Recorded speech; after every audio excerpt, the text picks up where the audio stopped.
Jerusalem শব্দটি শোনার পর আপনার মানসপটে তথা মন ও মস্তিষ্কে কি ভেসে ওঠে? মুসলিম হিসেবে? হ্যাঁ, বুঝেছি।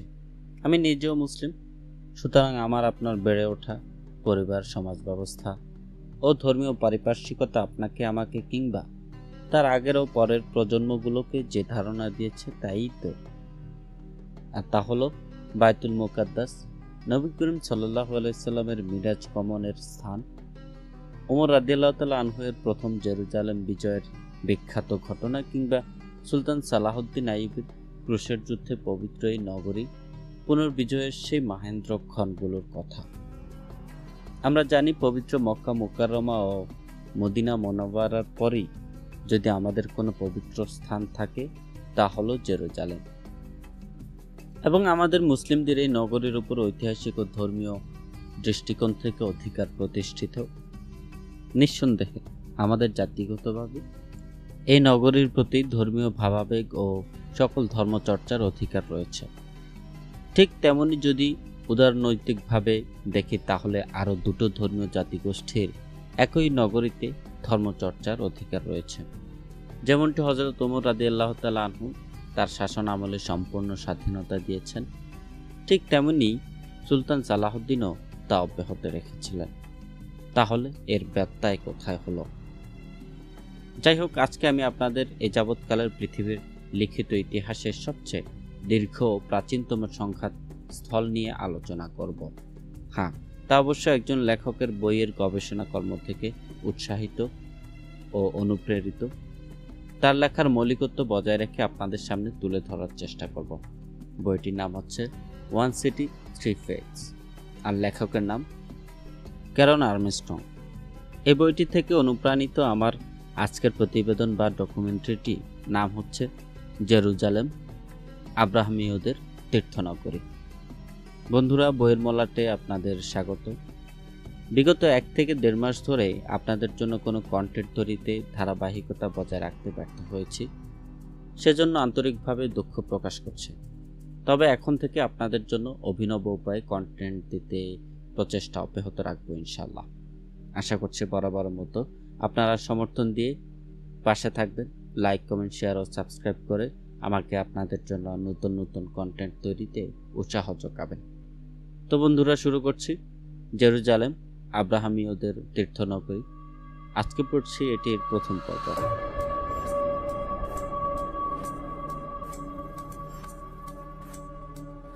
শুরু করছে একটি মধ্যযুগের ঘটনা দিয়ে। সুলতান সালাহউদ্দিন পবিত্র মেরাজের দিনই মহান রাব্বুল আলামিনের অশেষ রহমতে প্রিয় নবী করিম সাল্লাল্লাহু আলাইহি সাল্লামের মেরাজের স্মৃতি বিজড়িত জেরুজালেম নগরীতে বিজয়ীর বেশে প্রবেশ করলেন। ইতোমধ্যেই তিনি ক্রুসেডারদের সাথে যুদ্ধের চুক্তি মোতাবেক সকল চুক্তি সম্পাদিত হচ্ছে কিনা তা তদারকি করছেন।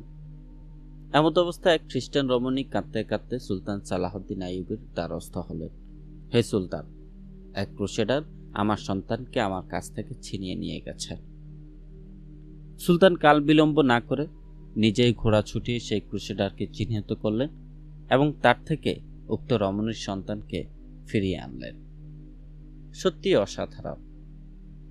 সদ্য খ্রিস্টান শাসকদের থেকে দখলকৃত নগরীর একজন খ্রিস্টান বাসিন্দা, তদুপরি একজন নারী, কোন ভরসা একজন অন্য ধর্মের মানুষ, এমনকি তিনি সর্বোচ্চ ব্যক্তি যার কাছে স্বজাতির এক পাষাণ দস্যুর হাত থেকে নিজের সন্তানকে রক্ষার আকুতি জানালেন।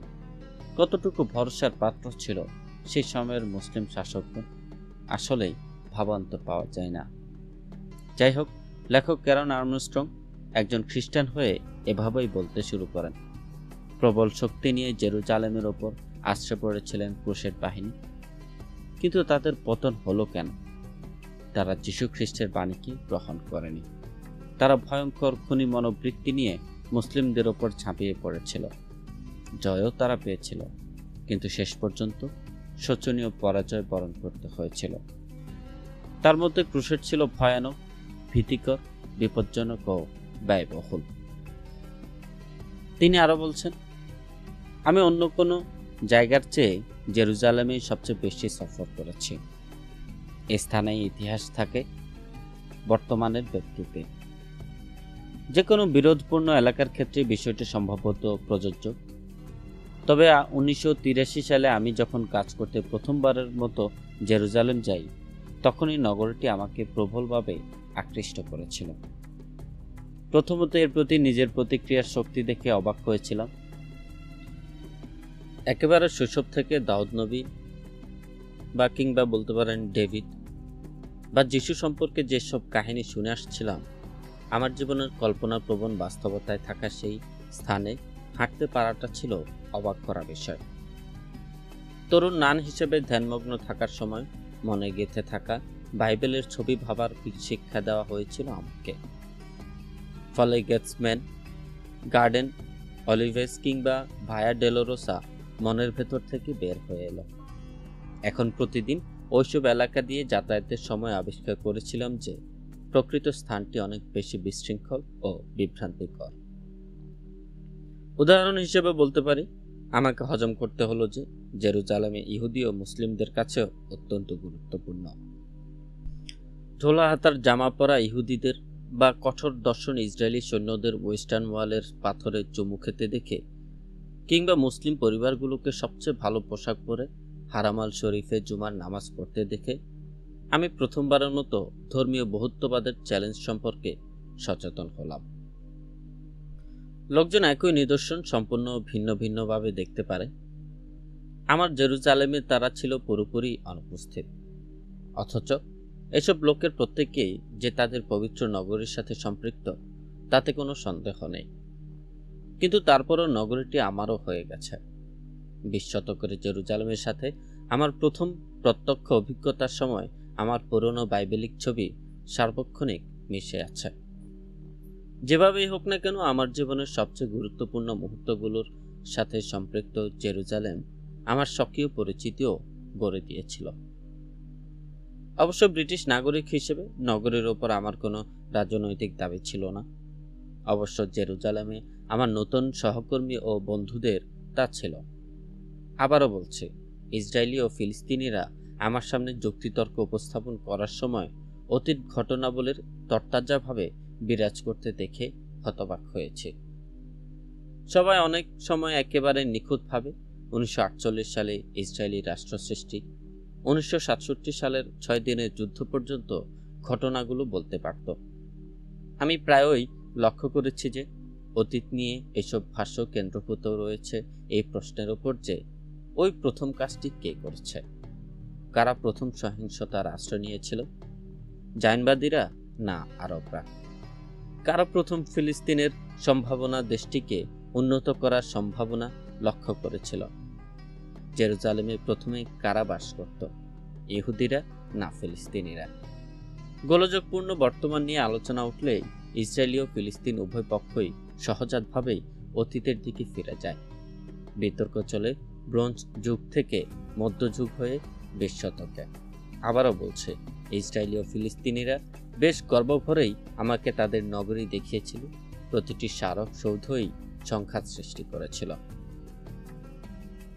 জেরুজালেমে আমার প্রথম সকালে আমাকে আমার ইসরায়েলি সহকর্মীরা দেখিয়ে দিয়েছিল অনেক নিচুতে থাকা বিশেষ ধরনের খারাপ প্রাপ্ত দেখে রাজা হেরোডের ব্যবহার করা পাথরগুলো চেনা যায়।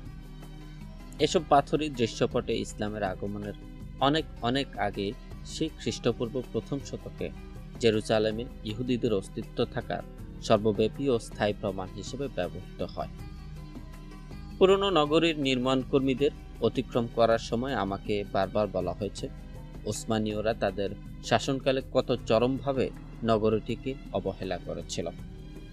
19 শতকে নগরীটি আবার প্রাণ ফিরে পায়, আর এর পেছনে অবদান ছিল প্রধান ইহুদি বিনিয়োগের। এর প্রমাণ হলো স্যার মোজেস মন্টেফিওরের তৈরি উইন্ডমিল ও রথচাইল্ড পরিবারের প্রতিষ্ঠিত হাসপাতাল। আর ইসরায়েলের কারণে নগরীটি এখন আগের যে কোনো সময়ের চেয়ে বেশি সমৃদ্ধ। আমার ফিলিস্তিনি বন্ধুরা আমাকে সম্পূর্ণ ভিন্ন একটি জেরুজালেম দেখিয়েছেন।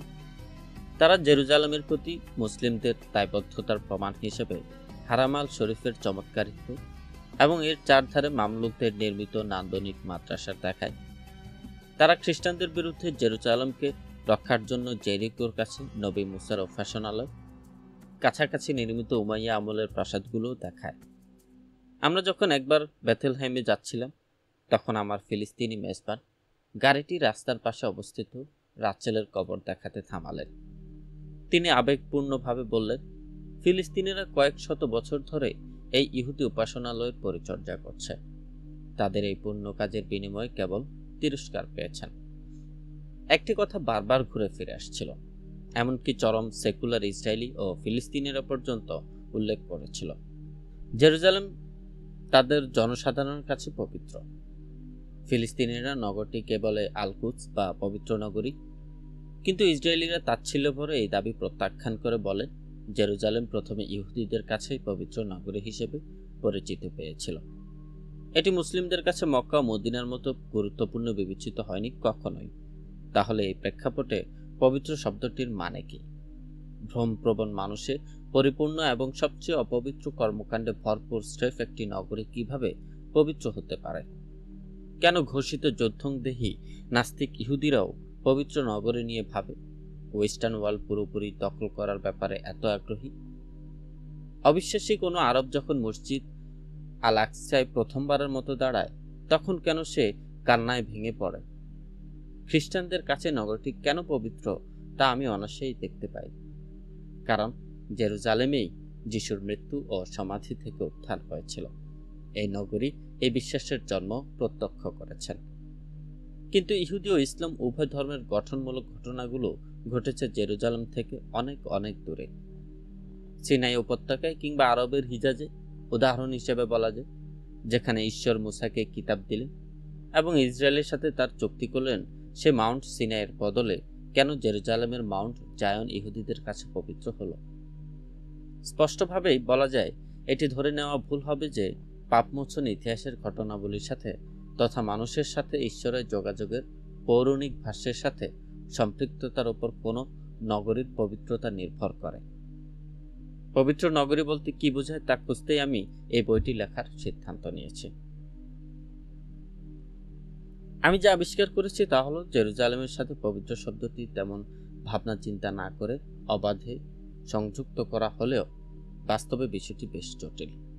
তিনটি একেশ্বরবাদী ধর্মের প্রতিটি যেসব ঐতিহ্য বিনির্মাণ করেছে, সেগুলোর মধ্যে ব্যাপক মিল রয়েছে। তাছাড়া কোনো পবিত্র স্থান বা কোনো পবিত্র নগরের প্রতি ভক্তি প্রায় সার্বজনীন বৈশিষ্ট্য। ধর্মের ইতিহাসবিদেরা বিশ্বাস করেন, সব সংস্কৃতিতেই এটি হলো বিশ্বাসের আদিতম প্রকাশ।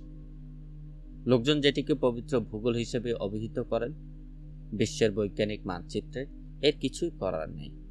বিষয়টি আসলে অন্তরের ব্যাপার। পার্থিব নগরী, উপবন, পর্বতমালা এই আধ্যাত্মিকতার নিদর্শনে পরিণত হয়। ঈশ্বর বা অতিপ্রাকৃতিক দুনিয়া সম্পর্কে আমাদের বিশ্বাস যাই হোক না কেন, এগুলো এতই প্রবলভাবে উপস্থিত থাকে যে মনে হয় এটি মানুষের অনিবার্য প্রয়োজন পূরণের নিমিত্ত। নানা কারণে জেরুজালেম ইহুদি, খ্রিস্টান ও মুসলিমদের পবিত্র ভূগোলের কেন্দ্রবিন্দুতে পরিণত হয়েছে। এর ফলে তাদের পক্ষে নিরপেক্ষ দৃষ্টি নগরীটিকে দেখা খুবই কঠিন করে তুলেছে। কারণ ওই বিশ্বাস তাদের নিজেদের সম্পর্কে ধারণা এবং আমাদের নশ্বর দুনিয়াকে অর্থ ও মূল্য প্রদানকারী ঈশ্বর বা ঐশী সত্তা হিসেবে অভিহিত চূড়ান্ত বাস্তবতাকে অবিচ্ছেদ্য বন্ধনে আবদ্ধ করে রাখে। তিনটি পরস্পরভাবে সংযুক্ত ধারণা পরবর্তী পৃষ্ঠাগুলোতে বারবার আসবে। প্রথমটি হলো ঈশ্বর বা ঐশী সত্তা সম্পর্কিত সামগ্রিক ধারণা। পাশ্চাত্য বিশ্বে আমরা ঈশ্বরকে মনুষ্যমূলক ও ব্যক্তিকভাবে দেখতে অভ্যস্ত হওয়ায় ঐশী সম্পর্কিত পুরো ধারণাটি প্রায়ই অসংলগ্ন ও অবিশ্বাস্য হিসেবে আবির্ভূত হয়।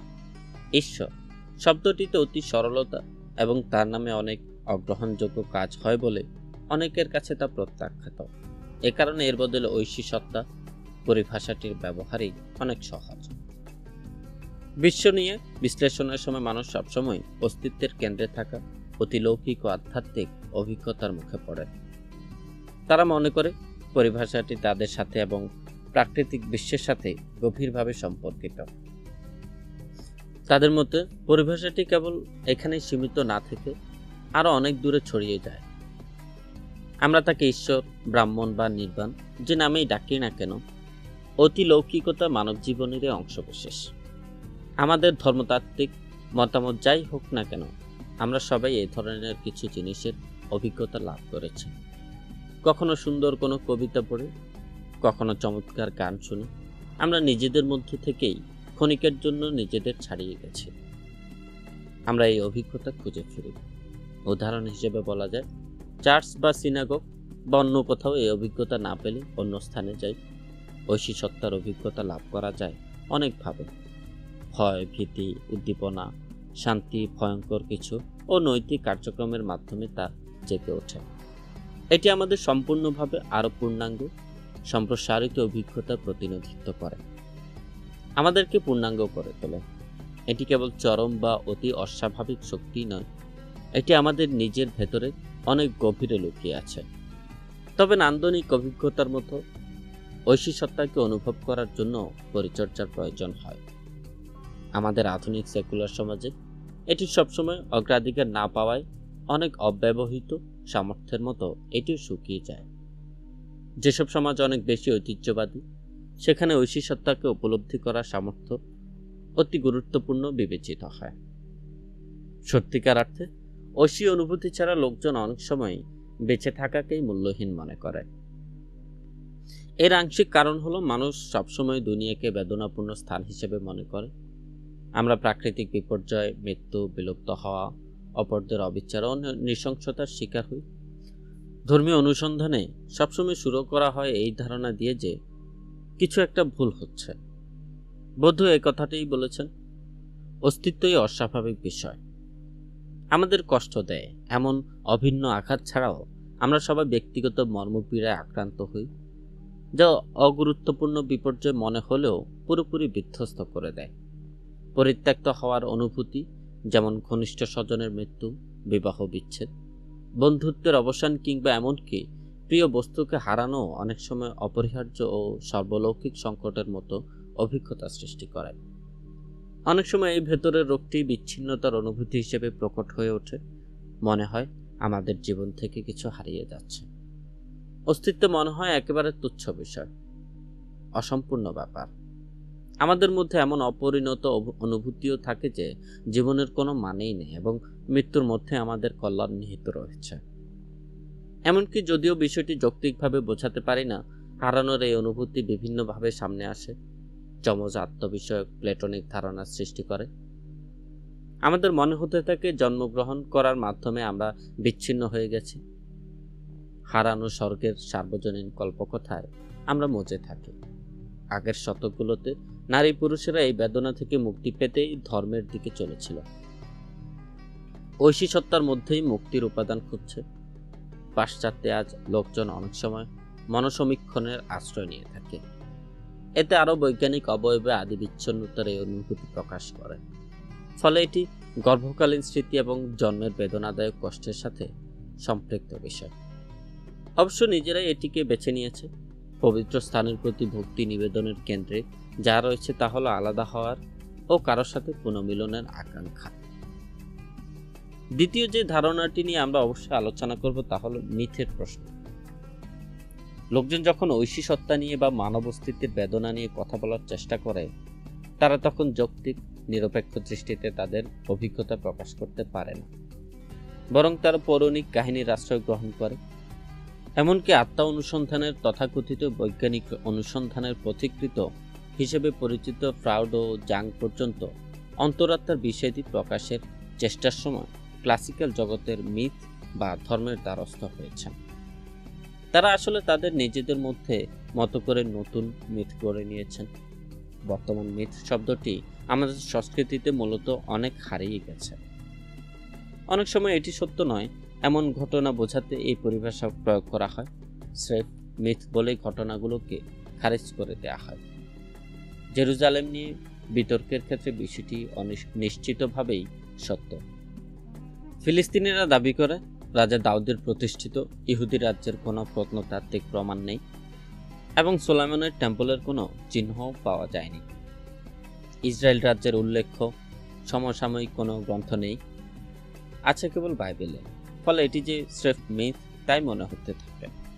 ইসরায়েলিরাও জেরুজালেমের হারামাল শরীফ থেকে নবী মুহাম্মদ সাল্লাল্লাহু আলাইহি ওয়াসাল্লামের সপ্তম আসমানে যাওয়ার কাহিনী প্রত্যাখ্যান করে। তারা বলে এই কাহিনীর উৎস আল কুদসের প্রতি মুসলিম ভক্তির মধ্যে নিহিত রয়েছে। তাদের মধ্যে মিরাজের কাহিনী পুরোটাই নির্জলা মূর্খতা। কিন্তু আমি বিশ্বাস করতে বাধ্য হয়েছি এখানে একটি বিষয় বিবেচনা করা না করার কারণেই এমনটি ঘটেছে। সত্যি ঘটেছে এমন ঐতিহাসিকভাবে সত্যায়িত ঘটনাগুলো বর্ণনা করার কোনো পরিকল্পনা পুরাণ তত্ত্বের কখনোই থাকে না। এটি হলো তাদের অন্তরাত্মাকে তাৎপর্যপূর্ণভাবে প্রকাশের প্রয়াস, কিংবা জোরালো যুক্তিতে প্রকাশ করা সম্ভব নয় এমন বাস্তবতাগুলোর প্রতি দৃষ্টি আকর্ষণ করার চেষ্টা। পুরাণকে প্রাচীনকালের মনস্তাত্ত্বিক বিষয় হিসেবে সংজ্ঞায়িত করা যায়, কারণ অন্তরাত্মা এর মাধ্যমে নিজেকে বর্ণনা করে, যা খুবই রহস্যজনক হলেও আমাদের মোহবিষ্ট করে। অর্থাৎ ঐশী সত্তার ভূগোলের মিথগুলো অন্তরাত্মা সম্পর্কে সত্য কথা বলে। এগুলো মানব বেদনা ও আকাঙ্ক্ষার অস্পষ্ট উৎসগুলো স্পর্শ করার মাধ্যমে অত্যন্ত শক্তিশালী আবেগকে প্রকাশ করে। কেবল মিথ হওয়ার কারণে জেরুজালেম সম্পর্কিত কাহিনীগুলোকে খারিজ করে দেওয়া উচিত নয়। মিথ হওয়ার কারণে এগুলো অত্যন্ত গুরুত্বপূর্ণ। পৌরাণিক মর্যাদা লাভ করার কারণে জেরুজালেম প্রশ্নটি বিস্ফোরক হয়েছে। বর্তমানে সংঘাতের উভয় পক্ষে থাকা লোকজনের ও আন্তর্জাতিক সম্প্রদায়ের প্রায় অধিকার ও সার্বভৌমত্ব আবেগপূর্ণ কাহিনী থেকে দূরে গিয়ে যৌক্তিক হওয়ার আহ্বান জানানোর মধ্যে বিস্ময়কর কিছু নেই। যৌক্তিক হওয়া সম্ভব হলে খুবই ভালো হতো, কিন্তু আমরা পৌরাণিক কাহিনীর ঊর্ধ্বে উঠতে পারবো এমন কথা বলা কখনো নিরাপদ হবে না। অতীত লোকজন অনেকবারই ধর্ম থেকে কল্পকথাকে উচ্ছেদ করার চেষ্টা করেছে। উদাহরণ হিসেবে প্রাচীন ইসরায়েলের নবী ও সংস্কারকদের কথা বলা যায়। তারা আদি কেনানবাসীর পৌরাণিক কাহিনী থেকে তাদের বিশ্বাসকে আলাদা করা নিয়ে চরমভাবে উদ্বিগ্ন ছিল, কিন্তু তারা সফল হননি। কাব্বালার পুরাণ তত্ত্বে পুরনো কাহিনী ও কিংবদন্তিগুলো আবারও শক্তিশালী হিসেবে আত্মপ্রকাশ করে। এই প্রক্রিয়াকে ধর্মের আরও যৌক্তিক আকারের উপর কল্পকথার চরম জয় হিসেবে অভিহিত করা যেতে পারে। জেরুজালেমের ইতিহাসে আমরা দেখব, জীবন যখন বিশেষ ঝামেলায় জড়িয়ে পড়ে, অধিকতর জানা দর্শনে কোনো ধরনের সান্ত্বনা না পায়, তখন লোকজন সহজাতভাবে কল্পকথার দিকে ছোটে। অনেক সময় বাইরের ঘটনাবলী লোকজনের মনের বাস্তবতাকে এত নিখুঁতভাবে প্রকাশ করে যে তারা সাথে সাথে তাতে পৌরাণিক মর্যাদা আরোপ করে, পৌরাণিক উদ্দীপনায় উচ্ছ্বসিত হয়ে ওঠে। এই ধরনের দুটি ঘটনা হলো ৪র্থ শতকে খ্রিস্টের কবর আবিষ্কার এবং ১৯৬৭ সালে ইসরায়েলের জেরুজালেম জয়। উভয় ক্ষেত্রেই সংশ্লিষ্ট লোকজন মনে করেছিল যে তারা আদি ধারণা থেকে অনেক পেছনে ফেলে চলে এসেছে, কিন্তু ঘটনার ফলাফল তাদের ওই বিশ্বাস গুঁড়িয়ে দিয়েছিল। আমাদের নিজেদের শতকে ইহুদি ও ফিলিস্তিনি জনগণ এমন সব বিপর্যয়ে পড়েছে যে তাতে করে কল্পকথার পুনরাগমন না হওয়াটাই ছিল বিস্ময়কর। ভালো বা খারাপ যাই হোক না কেন, এ ধরনের আধ্যাত্মিকতায় আক্রান্ত লোকজনের আকাঙ্ক্ষা ও আচরণ বুঝতে চাইলে জেরুজালেমের পৌরাণিক বিবেচনা অপরিহার্য।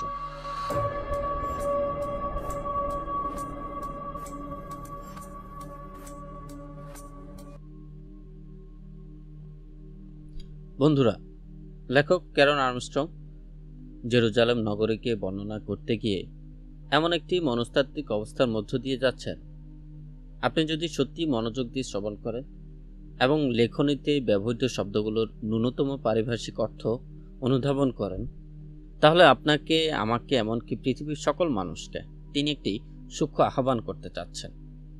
বলছে সে কথা।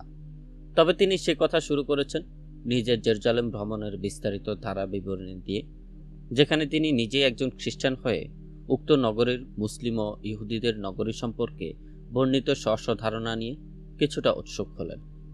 যদিও তিনি খ্রিস্টান, একজন খ্রিস্টান হিসেবে যীশু খ্রিস্টের জন্মস্থান এই জেরুজালেমের এই গোলযোগপূর্ণ অবস্থান, বিশেষ করে আরও দুটি প্রভাবশালী ধর্মের অনুসারীদের দেখে তিনি কিছুটা ঈর্ষান্বিত হলেন। তবে কালক্ষেপণে তাতে তিনি স্বধর্ম, স্বকীয়তা ও একটি উষ্ণতা নিয়েই বাকিদের আত্মপক্ষ সমর্পণকে আত্মস্থ করেছিলেন। এরপর তিনি বলতে গিয়ে একটি মৌলিক প্রশ্নের দিকে চলে গেলেন। যারা ধর্মের থোড়াই কেয়ার করে এমন শ্রেণী বিশেষের মানুষজনের কাছে যে বিষয়টি প্রায়শই শুনেন, যে জেরুজালেম সম্পর্কিত ধর্মগুলোর ধর্মীয় বর্ণনা যা শুধুই মিথ অর্থাৎ গাল গল্প, তাতে তিনি চরম আপত্তি তোলেন। বরং তিনি দাবি করেন মিথ শব্দের অর্থই পরিবর্তন করা উচিত। এখানে তিনি পৌরাণিক অর্থাৎ ধর্মীয় ও বর্ণনাগুলো তিনি একটি গাম্ভীর্যের জায়গা থেকে রেখে তা সম্মানের কথা বলেছেন এবং একে প্রমাণের কোনো প্রাসঙ্গিকতাকে তিনি ঠাঁই দিতেই রাজি নন। এক পর্যায়ে তিনি আরেকটি বিষয় খুবই সুচারুরূপে তুলে ধরেন যে হ্যাঁ, এসব পৌরাণিক বর্ণনাগুলোকে পুঁজি করে চলমান সংঘর্ষ তিনি কঠোরভাবে বন্ধের আহ্বান জানান এবং সেক্ষেত্রে পৌরাণিক বা ঐতিহাসিক দাবির চাইতেও তিনি সকলের ধর্মীয় অনুভূতির শ্রদ্ধা, সকলের সহাবস্থান নিশ্চিতে ন্যায্যতা ও যৌক্তিক অবস্থানকে প্রাধান্য দিতে চান, যদিও তিনিও বলেন যে এই অবস্থানও কিছু ক্ষেত্রে নিরাপদ নয়। অন্যদিকে ধর্মীয় ভবিষ্যৎবাণীর ক্ষেত্রে অনুসারীদের বাড়াবাড়িতে যে পরিমাণ ক্ষতি মানব সমাজে হয়েছে তা অন্য ক্ষেত্রগুলোতেও বিরল। যাই হোক, তিনি উদাহরণ হিসেবেও ইহুদিদের প্রতিশ্রুত ভূমি দখলের আরব ইসরায়েলের 1967 সালের যুদ্ধের যে পরিণতি ফলাফল তা তুলে ধরেছেন সবিশেষভাবে।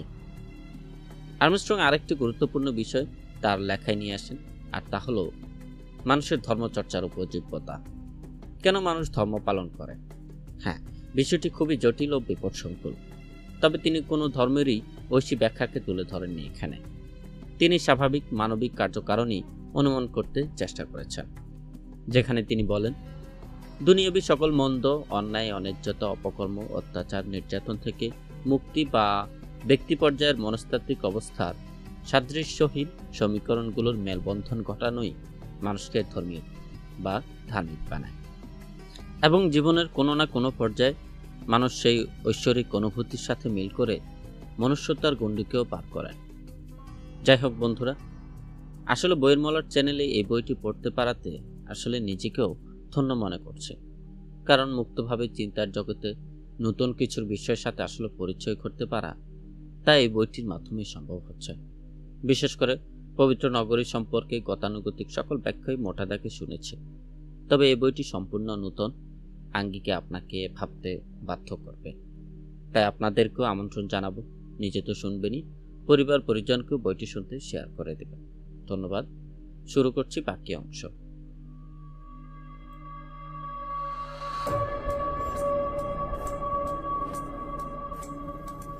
জেরুজালেমের ইতিহাস শুরুর আগে আমাদেরকে শেষ যে পরিভাষাটি অবশ্যই বিবেচনা করতে হবে তা হলো প্রতীকবাদ বা নিদর্শনবাদ। আমাদের বৈজ্ঞানিক মনস্ক সমাজে স্বাভাবিকভাবেই এখন আর ছবি ও প্রতীকের পরিভাষায় চিন্তা করি না। আমরা চিন্তা করার অনেক বেশি যৌক্তিক ও এক বিষয় থেকে অন্যটিতে যাওয়ার পদ্ধতি বিকশিত করতে পেরেছে। বস্তুগত প্রপঞ্চ কাল্পনিকভাবে দেখার বদলে আমরা আবেগগত সবকিছু ছেড়ে ফেলে জিনিসটির দিকে পুরোই মনোযোগ দেই। এটি পাশ্চাত্যের অনেকের কাছেই ধর্মীয় অভিজ্ঞতা বদলে দিয়েছে। আমরা দেখতে পাবো যে এই প্রক্রিয়াটি শুরু হয়েছে 16 শতকে। আমাদের মধ্যে এই কথা বলার ঝোঁক সৃষ্টি হয়েছে কোনো কিছু কেবলই একটি প্রতীক, এটিকে প্রতিনিধিত্বকারী আরও রহস্যজনক বাস্তবতা থেকে এটি অনিবার্যভাবেই আলাদা। অবশ্য প্রাক আধুনিক বিশ্বে এমনটি ছিল না। প্রতীক বা নিদর্শন যে বিষয়টি দেখাতে চায় সেটিকে বাস্তবতায় দেখানো হতো। এ কারণেই কোনো ধর্মীয় প্রতীক উপাসনাকারীর কাছে পবিত্র এলাকার সাথে পরিচয় ঘটানোর ক্ষমতা থাকত। অতি ব্যতিক্রম ধর্মী গুটিকতেক লোক ছাড়া ইতিহাস জুড়ে কখনো ঐশী সংস্পর্শ কখনো সরাসরি পাওয়া যায়নি। একে সবসময় সরাসরি না দেখে অন্য কিছুর মাধ্যমে অনুভূত হয়েছে।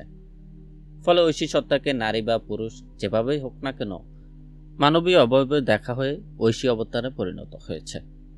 একে পবিত্র গ্রন্থে, আইনি বিধান কিংবা মতবাদেও দেখতে পাওয়া যায়। ঐশী সত্তার প্রাচীনতম সবচেয়ে সর্বব্যাপী প্রতীক হল স্থান। লোকজন পর্বতমালা ও পর্বত, নগরীয় মন্দিরে ঐশী সত্তার অনুভূতি পেত। তারা যখন এসব স্থানে হাঁটত তখন তাদের মনে হতো যে তারা ভিন্ন এক মাত্রায় প্রবেশ করেছে। তাদের এই মাত্রাটি আলাদা হলেও স্বাভাবিকভাবে যে বাহ্যিক জগতের সাথে তারা অভ্যস্ত তার সাথে মিল ছিল। ইহুদি, খ্রিস্টান, মুসলিমদের কাছে জেরুজালেম হলো এ ধরনের ঐশী প্রতীক। এটি এমন কিছু নয় যা স্বয়ংক্রিয়ভাবে ঘটে। একবার কোনো স্থান কোনো না কোনোভাবে ঐশী সত্তার সংস্পর্শ পেয়ে গেলে এবং সেটি যদি লোকজনকে ঐশী সত্তায় প্রবেশের সুযোগ দিতে পারে বলে প্রমাণ করতে পারে, তবে উপাসকেরা এই সর্বোৎকৃষ্ট অনুভূতি পরিচর্যায় অন্যদের সহায়তার জন্য স্বতঃস্ফূর্তভাবে বিপুল পরিমাণে সৃষ্টিশীল শক্তি ব্যয় করে। আমরা দেখতে পাব মন্দির, চার্চ ও মসজিদের স্থাপত্য প্রতি কিভাবে গুরুত্বপূর্ণ হওয়ার কারণ হলো তীর্থযাত্রীর ঈশ্বরের কাছে পৌঁছানোর জন্য অন্তরাত্মাকে যে পথ পাড়ি দিতেই হবে তার বিস্তারিত বিবরণ প্রায়ই তাতে থাকে। প্রার্থনা ও শাস্ত্রাচারও এই ঐশী স্থানের অনুভূতিকে উচ্চকিত করে। প্রোটেস্ট্যান্ট পাশ্চাত্যে লোকজন প্রায় ধর্মীয় আনুষ্ঠানিকতার প্রতি অবিশ্বাসের ঐতিহ্য লালন করে। তারা একে মনে করে বিভ্রান্ত করার ধর্মীয় চাতুরী। তবে সম্ভবত আরও বেশি নিখুঁত হবে উপাসনার স্তোত বাক্যকে থিয়েটারের আকারে বিবেচনা করা। এটি এমনকি পুরোপুরি সেকুলার প্রেক্ষাপটেও শক্তিশালী ঐশী অভিজ্ঞতার ব্যবস্থা করতে পারে। পাশ্চাত্যের নাটকের ধর্মীয় উৎস রয়েছে। তা দেখা যায় প্রাচীন গ্রিসের পবিত্র উৎসবে, চার্চের ইস্টার উদযাপনে, মধ্যযুগীয় ইউরোপের ক্যাথেড্রালে। কল্পকথাগুলো জেরুজালেম ও এর বিভিন্ন ধর্মস্থানগুলো অন্তরে অর্থ প্রকাশ করার ব্যবস্থা। এসব কল্পকথনের একটিকে পরলোকগত রোমানিয়ান আমেরিকান বিশেষজ্ঞ মির্সিয়া ইলিয়াড শাশ্বত কল্পকথনের প্রত্যাবর্তন হিসেবে অভিহিত করেছেন। তিনি প্রায় সব সংস্কৃতিতেই এটি দেখতে পেয়েছেন। এসব চিন্তার পদ্ধতিতে ধরে নেওয়া হয় যে এই দুনিয়ায় আমরা যেসব বস্তুর মুখোমুখি হই তার ঠিক প্রতিরূপ ঐশী জগতে রয়ে গেছে। এই কল্পকথনকে এই অনুভূতি প্রকাশের প্রয়াস হিসেবে দেখা যেতে পারে যে এখানে এই দুনিয়ায় আমাদের জীবনটি আসলে অন্য কোথাও থাকা কোনো স্থানের পূর্ণাঙ্গ ও পরিক্ষিপ্ত অভিজ্ঞতা থেকে অনেকটাই অসম্পূর্ণ ও আলাদা। সব মানবীয় তৎপরতা ও দক্ষতাও ঐশী প্রতিকৃতি। ঈশ্বরদের তৎপরতার অনুকরণ করে লোকজন তাদের ঐশী জীবন লাভ করতে পারে। ঈশ্বরের এই অনুসরণ বর্তমানে অনুসৃত হয়। লোকজন এখানে সবাথে বিশ্রাম নেয়, চার্চে রুটি খায় ও মদ্যপান করে। এসব কাজের এমনিতে কোনো অর্থ নেই, কিন্তু তারা এ কারণে করে যে ঈশ্বর একদিন এই কাজটি করেছিলেন। পবিত্র স্থানের শাস্ত্রীয় আচার অনুষ্ঠানও ঈশ্বরদের অনুকরণে আরেকটি প্রতীকী উপায় ও অস্তিত্বের আরও পূর্ণাঙ্গ আরও বিপুল শক্তির প্রবেশের ব্যবস্থা। পবিত্র নগরীর মতবাদের ক্ষেত্রেও বিষয়টি খুবই গুরুত্বপূর্ণ। এখানেও স্বর্গে ঈশ্বরদের আবাসের প্রতিফলন ঘটে বলে মনে করা হয়। এতে কোনো একটি মন্দিরকে বিবেচনা করা হয় বিশেষ কোনো দেবতার স্বর্গীয় প্রাসাদের প্রতিকৃতি। এর স্বর্গীয় আদিরূপ নিখুঁতভাবে অনুকরণ করা সম্ভব হলেও মন্দিরও হতে পারে দুনিয়ায় ঈশ্বরের বাড়ি। যুক্তিবাদী আধুনিকতার স্বল্প আলোকে এ ধরনের কল্পকথনগুলো উদ্ভট মনে হতে পারে, কিন্তু এসব ধারণা প্রথমে কিছুতে পরিণত হয়, পরে বিশেষ পবিত্র স্থানের ক্ষেত্রে প্রয়োগ করা হয়েছে। এগুলো হলো একটি অভিজ্ঞতা ব্যাখ্যা করার প্রয়াস। ধর্মে অভিজ্ঞতা সবসময় আসে ধর্মতাত্ত্বিক ব্যাখ্যা থেকে। লোকজন প্রথমে অনুভব করে যে তারা কোনো উপবন কিংবা পর্বত চূড়ার ঐশী সত্তাকে অনুভব করতে পেরেছে।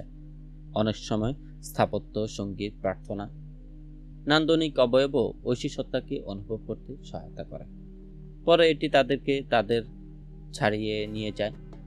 তারপর তারা এই অভিজ্ঞতা ব্যাখ্যা করার চেষ্টা করে পৌরাণিকের কাব্যিক ভাষায় কিংবা পবিত্র ভূগোলের প্রতীকের মাধ্যমে। ইহুদি, খ্রিস্টান ও মুসলিমদের জন্য কাজ করতে পারে এমন স্থানগুলোর একটিতে পরিণত হয়েছে জেরুজালেম, কারণ এই স্থানটি তাদেরকে ঐশী সত্তার সামনে উপস্থিত করে। এ নিয়ে আরেকটি মন্তব্য প্রয়োজনীয়। ধর্মচর্চার অনুশীলন শিল্পকলার অনুশীলনের সাথে ঘনিষ্ঠভাবে সম্পর্কযুক্ত। ত্রুটিপূর্ণ মর্মান্তিক দুনিয়াকে শিল্পকলা ও ধর্ম উভয়টি এক ধরনের চূড়ান্ত অনুভূতিতে নিয়ে যাওয়ার চেষ্টা করে। ধর্মে নৈতিক মাত্রা থাকতেই হয় বলে শিল্পকলার চেয়ে ধর্ম ভিন্ন জিনিস। ধর্মকে নৈতিক নান্দনিকতা হিসেবেও সম্ভবত অভিহিত করা যায়। ঐশী বা অতিলৌকিকতার সংস্পর্শ লাভই যথেষ্ট নয়। সংস্পর্শ অবশ্যই অন্যদের প্রতি আমাদের আচরণে মূর্ত হতে হবে। সব মহান ধর্মই জোর দিয়ে বলে সত্যিকারের আধ্যাত্মিকতার পরীক্ষা হলো বাস্তব সহানুভূতি। বুদ্ধ একবার বলেছিলেন যে আলোক সম্পাতের অভিজ্ঞতার পর সংশ্লিষ্ট ব্যক্তিকে অবশ্যই পর্বত শীর্ষে ত্যাগ করে বাজারে যেতে হবে। সব জীবন্ত প্রাণীর প্রতি সমবেতী হতে হবে। পবিত্র স্থানের আধ্যাত্মিকতার ব্যাপারেও একই কথা প্রযোজ্য। জেরুজালেম কান্টের জন্য বাস্তব দানশীলতা ও সামাজিক ন্যায় বিচারের গুরুত্বপূর্ণ পুরোপুরি অপরিহার্য বিষয়। দুর্বল ও অরক্ষিতদের জন্য ন্যায়বিচারপূর্ণ ও সমবর্তী না হলে নগরীটি পবিত্র হতে পারে না। কিন্তু দুঃখের ব্যাপার হলো এই নৈতিক নির্দেশনা প্রায় এড়িয়ে যাওয়া হয়। সবচেয়ে জঘন্য কিছু নৃশংসতা ঘটেছে এখানে, আর তা হয়েছে ন্যায়বিচার ও দানশীলতার অভীষ্ট লক্ষ্য অর্জনের আগে, যখন লোকজন জেরুজালেমের বিশুদ্ধতা প্রয়োগ করেছে এবং এর মহাপবিত্রতায় প্রবেশের আকাঙ্ক্ষা করেছে। এইসব মূলগত স্রোত জেরুজালেমের দীর্ঘ ও টালমাটাল ইতিহাসে নিজ নিজ ভূমিকা পালন করেছে। জেরুজালেমের ভবিষ্যৎ নিয়ে বিধিবিধান প্রণয়নের উদ্দেশ্যে এই গ্রন্থ লেখা হয়নি, তা করা হবে অসঙ্গত। এই বইতে স্রেফ এই প্রচেষ্টাই করা হয়েছে যে ইহুদি, খ্রিস্টান ও মুসলিমরা যখন বলে নগরীটি তাদের কাছে পবিত্র, তখন তারা আসলে কি বোঝাতে চায়, এবং এই ধর্মগুলোর প্রতিটির কাছে জেরুজালেমের কিছু অর্থ সামনে নিয়ে আসা। নগরীতে কারা প্রথমে ছিল এবং এর ফলে কাদের এখানে থাকা উচিত, বিশেষ করে জেরুজালেমের উৎস গোলকধাঁধার মোড় থাকার কারণে এই ফয়সালা করার মতোই তার গুরুত্বপূর্ণ।